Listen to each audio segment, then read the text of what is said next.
이렇게까지 하는데도 투자를 못하는 사람들의 특징이 있더라고요. 이 느낌으로다가 하신 분들이 있더라고요. 근데 3개월 있다가 얘가 3억이 됐어요. 재개발적으로 묶였거든요. 팔고 나니까.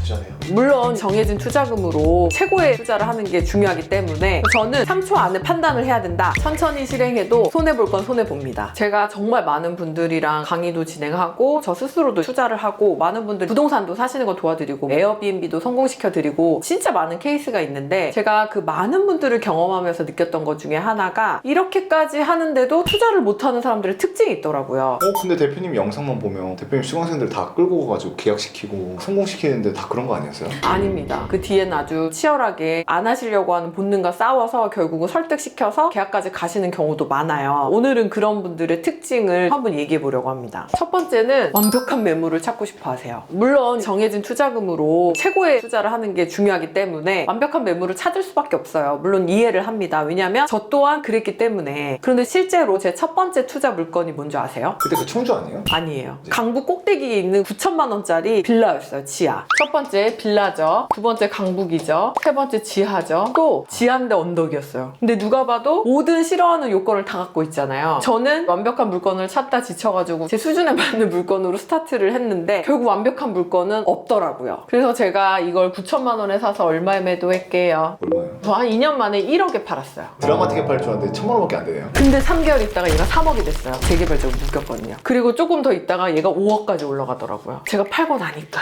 실패한 투자네요. 근데 자 봐보세요. 제가 이때 9천만 원에 사가지고 9,200만 원에 전세를 마쳤었거든요. 다시 얘기하면 투자금이 하나도 안 들어갔어요. 오히려 사가지고 200만 원을 벌었거든요. 그 상태에서 2년 정도 있다가 1억에 팔았잖아요. 그럼 여기까지 성공한 거였는데 주택정책이 막 바뀌면서 집을 하나라도 갖고 있는 게 부담스럽게 느껴지면서 제가 던지면서 아 성공했다. 그런데 3개월 있다가 공공재개발 이슈가 터지면서 가격이 빵 올라가면서 망한 투자가 된 거죠. 이렇게 저도 첫 물건부터 완벽한 건 아니었고 실수 투정이었죠. 실수투성이. 결과를 놓고 다 지나고 나니까 이게 결과적으로 돈이 되게 많이 올랐고 좋은 물건이었구나 생각이 들지만 그렇게 시간이 지나고 흐르기 전까지는 이 물건이 도대체 어떻게 될지 알 수가 없었던 거예요. 그리고 초보자분들 중에서 되게 많이 실수하는 중에 하나가 뭐냐면 기다리다가 좋은 거 놓치다가 결국 선택도 못하고 금액은 다 오르고 투자금으로 할 수 있는 물건 없어지는 그런 결과를 만드실 때가 종종 있으세요. 그래서 여러분들이 아셔야 되는 게 모든 투자에는 다 단점이 있습니다. 근데 있음에도 불구하고 완벽한 물건을 찾는 것이 아니라 이 물건을 내가 어떻게 좋게 만들어서 베스트하게 바꿀 것인가 이런 생각을 해보시는 게 중요할 것 같아요. 대표님 비싼 데는 단점이 없지 않아요? 비싼 데도 단점이 있죠. 모두가 다 그렇게 생각하시는데 제가 왜 단점이 있는지 하나씩 설명드려 볼게요. 첫 번째 반포 원밸리가 있어요. 이 아파트의 단점이 뭔지 아세요? 이런 아파트도 단점이 있어요? 그럼요, 있죠. 이 반포 원밸리에 사는 아이들은 다 잠원초등학교를 가야 되는데 실제로 도보로는 20분 이상 걸리거든요. 그래서 다 엄마 아빠들이 아침마다 라이딩을 해주고 그 일대가 교통에 마비가 되니까 학교에서 라이딩 구역을 정해놨어요. 여기까지만 와라. 근데 구역을 정해놨는데 거기서도 애들이 한 10분 정도 걸어가야 되는 거예요. 그러니까 아침마다 일어나서 엄마 아빠가 애들을 학교를 태워서 보내줘야 되고 아니면 애들이 20분씩 걸어가야 되는 거죠. 근데 우리 대부분 생각했을 때 비싼 아파트는 다 초품화라고 생각하잖아요. 근데 여기에 초품화는 아닙니다. 앞에 개성초등학교가 있지만 사립이라서 이제 가기가 좀 어렵고 동네에 있는 초등학교를 가려고 하면 20분 이상 걸어가야 되고 이런 불편함이 있습니다. 아니 앞에 사립초등학교인데 가기가 왜 어렵다는 거예요? 개성초등학교 서울의 3대 초등학교 중에 하나잖아요. 초등학교부터 입시 경쟁이 엄청납니다. 제가 알기로는 초등학교 선발할 때 유튜브에서 라이브로 선발하는 걸로 알고 있어요. 그래서 그 정도로 경쟁도 치열하고 쉽사리 갈 수 있는 학교는 아니기 때문에 여기 학교를 제외하면 잠원초등학교밖에 없는데 잠원초등학교까지는 한 20분 정도 걸어서 아이들이 도보로 움직여야 돼요. 제가 사무실이 잠실에 있어요. 잠실 하면 제일 대표적인 아파트가 엘리트잖아요. 엘스, 리센츠, 트레지움. 여기엔 단점이 없을까요? 여기 아파트가 지금 17년 차예요. 그럼 이걸 신축이라고 볼 수 있을까요? 아니요. 그렇다 보니까 또 여기는 여기대로 연식이 오래됐고 요즘 아파트의 트렌드가 커뮤니티 센터가 얼만큼 잘 돼 있나 수영장도 있다 이런 것들이 사실 아파트에서 다 해결이 돼 있는 비싼 아파트가 많은데 여기는 가격은 되게 비싼 반면 연식도 오래됐고 이런 커뮤니티 시설이 미비하거나 노후되어 있고 없기 때문에 이런 또 불편함이 있더라고요. 여기서 그러면 더 비싼 아파트는 안 그러지 않을까 생각할 텐데요. 대표적인 예가 아크로 서울 포레스트, 나인원 한남, 한남 한남더일. 과연 단점이 없을까요? 여기는 성수동이잖아요. 초등학교가 주변에 아예 없어서 학교가 제일 문제고요. 나이는 한남더일. 여기 학교 없고 지하철역 멉니다. 그래서 살다 보면은 최고급 아파트고 엄청 비싼 아파트인데도 단점들이 다 존재하는 거죠. 그래서 사실 대한민국에서 제일 비싼 아파트들이잖아요. 그럼 완벽해야 되잖아요. 학군도 좋고 학교도 좋고 지하철역도 있고 교통도 편리하고 모든 게 완벽해야 되는데 대한민국에서 제일 비싼 아파트들 몇 개만 비교해봐도 완벽한 매물은 없더라. 이렇게 완벽하지 않은데 시세는 왜 올라가요? 그럼에도 불구하고 누구나 다 갖고 싶은 아파트니까요.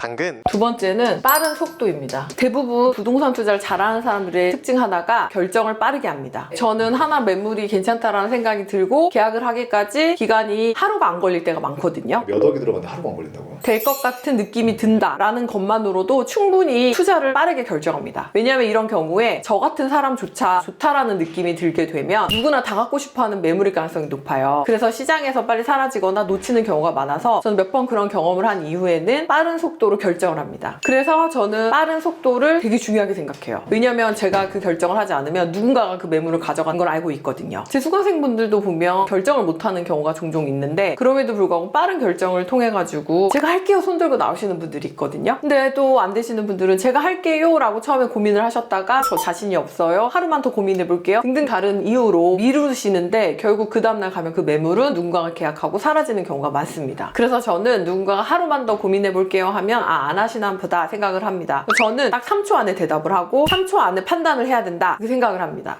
당근. 세 번째는 실행력이에요. 제가 아까 말씀드렸던 빠른 결정이랑 되게 비슷한 건데 부동산 투자를 잘하는 사람들은 제가 뭔가 부동산 이런 거 괜찮아요 라고 말씀드리면 아 이거 해야겠다, 당근 자판기님이 그래도 추천하시는 거니까 좋은 건가 보다 생각을 하시거든요. 저 역시도 전문가분들이 좋다고 얘기를 하면 거기에 분명히 이유가 있을 거라고 생각을 하고 따르는 편이에요. 그런데 이 망설이는 분들의 특징이 하나 있는데 그게 바로 실행력이 부족하다입니다. 근데 이게 왜 부족하냐면요, 데이터를 가지고 분석을 하기 시작하는데 너무 과할 정도로 분석을 하다 보니까 자연스럽게 실행력이 떨어질 수밖에 없는 거예요. 단점이 보이기 시작하고 결정장애까지 오는 경우가 진짜 많으시거든요. 근데 대표님도 강의할 때 자료 같은 거 분석하고 데이터 보라고 하는데 그렇게 해야 되는 거 아니에요? 근데 저는 실행을 하기 위한 분석을 하는데 분석을 위한 분석만 하시는 분들이 진짜 많으시더라고요. 이런 분들은 실제로 임장도 확인하는 작업은 안 하시고 데이터로만 오지 보시려고 하고 거의 판단을 다 하시더라고요. 그러다 보면 자연스럽게 실행을 못하게 되는 케이스가 생기는 게 데이터로는 사실 답이 안 나오거든요. 그래서 실행을 못 하셔서 또 좋은 물건을 놓치는 안타까운 경우를 많이 보게 됩니다. 데이터는 결국 후행 지표잖아요. 이미 결과가 발생했고 그 결과에 대한 분석이고 앞으로 어떻게 될 것인지에 대한 건 내가 만들어가는 거란 말이죠. 그래서 내 실행을 통해서 어떤 결과를 만들 것인가에 대한 거는 답을 찾기가 힘들 수밖에 없어요. 그래서 저는 조금 더 현명하고 똑똑한 방법은 어떻게 됐던 간에 데이터에 집착하지 않고 답만 나오고 어느 정도 전문가의 의견이 반영이 됐다면 그리고 내가 판단만 섰다면 실행하고 그리고 만약에 실패한다면 빠르게 실패하고 극복하는 걸 추천드립니다. 그래서 저랑 경매라든지 에어비앤비라든지 모텔이라든지 투자하시는 분들의 대부분의 특징이 뭐냐면 데이터를 먼저 분석을 해서 분석한 게 맞는지 전문가한테 검토를 받고 그게 맞다면 확실히 서서 바로 하십니다. 근데 실행을 못 하시는 분들은 물건을 받고 분석을 하다 보니까 단점들이 보이고 자연스럽게 실행을 못 하게 되시더라고요. 순서가 어떻게 되냐도 되게 중요하네요. 그럼요. 그래서 실행을 못하는 정말 다양한 이유가 있지만 결국 투자를 잘 못하시는 분들의 대부분은 실행력이 떨어지더라라는 특징이 있었습니다. 저는 모텔 하나를 본 게 되더라도 제가 사고자 하는 모텔 하나에 대한 전체적인 데이터들을 보는데 이 모텔뿐만 아니라 이 주변에 있는 모텔들을 다 분석해가지고 이 동네를 분석하는 느낌으로다가 하신 분들이 있더라고요. 이게 필요할 수도 있어요. 그런데 이 물건이 계약이 돼버리면 이 동네가 이렇구나라고 공부하고 그냥 끝나는 것밖에 안 되거든요. 결국은 그 물건은 그렇게 데이터를 분석하신 분이 사시지 않았고 실행을 빨리 하고 판단을 빨리 하신 분이 결국 사셔서 돈을 벌고 계세요. 분석하신 분은 아 이 동네가 좋구나 계약해볼까 했더니 이미 물건이 날아가서 돈을 못 버셨죠. 근데 그런데 빠르게 실행했다가 손해보면 어떡해요? 사실 그거를 막기 위해서 철저하게 분석하고 들어간 거 아닌가요? 천천히 실행해도 손해볼 건 손해봅니다. 그렇게 데이터 분석하고 그런다고 해서 그게 피해지지가 않더라고요. 그래서 결론적으로 제가 느꼈던 건 빠르게 실행을 하고 그걸 통해서 실패를 경험한 이후에 빠르게 극복하고 성장하는 방향이 차라리 맞다 이런 생각을 했습니다. 그래서 피해갈 수가 없어요. 실패는. 다만 그 실패를 빠르게 극복하는 방향으로. 그래서 책 중에서도 빠르게 실패하기란 책이 있잖아요. 언제까지 데이터만 쳐다보시고 남들이 돈 버는 것만 보시지 마시고 여러분들도 꼭 좋은 투자를 하셨으면 좋겠습니다. 그래서 다시 정리하면 첫 번째, 완벽한 매물은 절대 없다. 나의 현금 사정과 최적화된 물건을 그냥 고르시는 걸 추천드립니다. 두 번째, 빠른 결정 속도가 내 수익과 연결된다. 아무리 좋은 물건도 먼저 잡는 사람이 주인이거든요. 그래서 선택과 판단을 빠르게 하셔야 됩니다. 세 번째, 지나친 계산은 내가 실행하고자 하는 힘을 떨어뜨리기 때문에 실행을 못하게 만들 수밖에 없어요. 그래서 너무 지나친 분석과 계산 말고 우선 선택하고 실행하고 거기서 나온 결과를 근거로 또 성장하는 방향성으로 잡으시길 추천드립니다.